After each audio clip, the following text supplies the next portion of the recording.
Have you ever noticed that time seems to pass differently depending on where you are or how fast you're moving? This might sound strange, but it's actually true.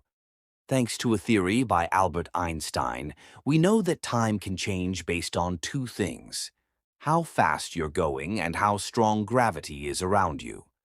Einstein's theory, called relativity, says that time doesn't work the same everywhere. If you're moving really fast, or if you're near something with strong gravity, like a planet or black hole, time can move slower or faster for you than it does for someone else. Imagine two twins. One stays on Earth, and the other flies to space on a super-fast spaceship. The twin in space is traveling so fast that time moves slower for them compared to their twin back on Earth. So, when the space twin comes back, they could be younger than the Earth twin.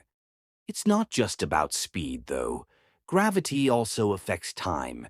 The stronger the gravity, the slower time moves. For example, near a black hole, time slows down a lot. So if you were close to a black hole, time would feel much slower for you than it would for someone far away. Even here on Earth, gravity affects time.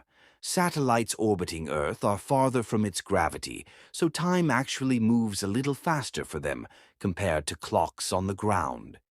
That's why GPS satellites have to adjust their clocks. If they didn't, your GPS would get you lost because it would be a little off every day. So, whether you're speeding through space near a black hole or even just in a satellite, time is not always the same.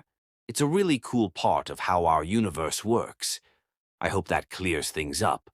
Time might seem simple, but it's actually pretty tricky and can change depending on where you are.